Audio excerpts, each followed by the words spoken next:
Mengapa kita harus mengasihi musuh kita?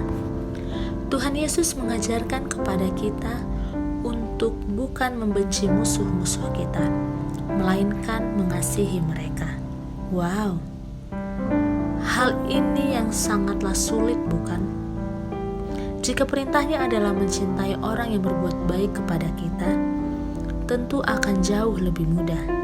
Tetapi Tuhan tidak sekedar ingin kita mencintai orang yang berbuat baik kepada kita, melainkan juga kepada mereka yang berbuat jahat kepada kita. Saya tahu setiap dari kita pasti pernah mengalami sakit hati yang sangat besar oleh karena seseorang. Mungkin ada yang dijahati oleh orang tuanya, mungkin ada yang dijahati oleh pasangannya, atau mungkin ada yang dijahati oleh sahabatnya.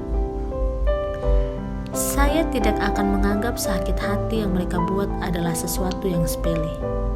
Saya tahu rasanya dan saya mengerti betapa pedih rasanya.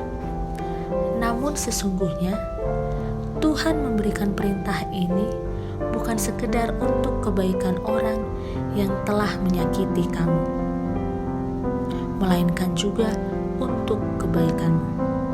Ada pepatah yang mengatakan, menolak untuk melepas kebencian adalah bagikan meminum racun dan berharap orang lain untuk mati. Saya tidak pernah melihat seseorang menjadi bahagia oleh karena dia menolak untuk memaafkan seseorang. Yang saya temukan, dia hanya marah-marah dan terjebak di masa lalu. Tetapi saya telah berkali-kali melihat orang yang menemukan kelegaan atas kehidupannya setelah dia memanfaatkan orang yang telah menyakitinya. Tidak ada keuntungan yang akan kamu dapatkan dari membenci seseorang, tetapi akan ada keuntungan yang sangat besar bagi kamu yang berhasil melepas kebencian. Dan sesungguhnya Tuhan bukan hanya memerintahkan kita untuk mengasihi musuh-musuh kita, melainkan Dia juga memberikan contoh bagaimana Dia mengasihi musuh-musuhnya. Siapakah musuh Tuhan yang Dia kasihi? Jawabannya adalah diriku dan dirimu. Tuhan Yesus tidak mengasihi dan memberikan nyawanya untuk menebus dosa kita karena kita baik kepadanya. Tuhan Yesus mengasihi kita dan memberikan nyawanya untuk menebus dosa kita ketika kita merupakan orang-orang bebal yang menolak dirinya. Kita yang dulunya adalah musuh Tuhan, kini telah dipanggil olehnya sebagai sahabat. Kita yang telah meninggalkan Tuhan, masih dipanggil olehnya sebagai anak. Kita yang sering kali lupa untuk mengasihi Tuhan, tidak pernah sekalipun lupa dikasihi olehnya.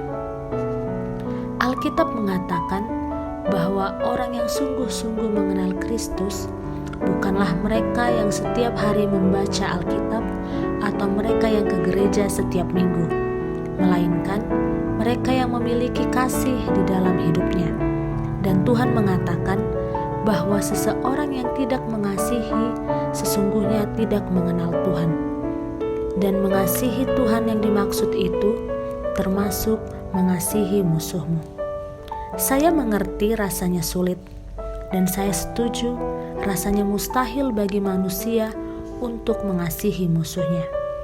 Tetapi apa yang mustahil bagi manusia sangatlah mungkin bagi Tuhan.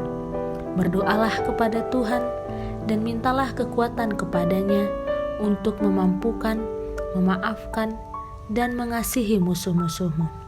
God knows your sin, but He calls you by your name. So, don't call your enemies by their mistakes. Let us also call them by their name. Terima kasih.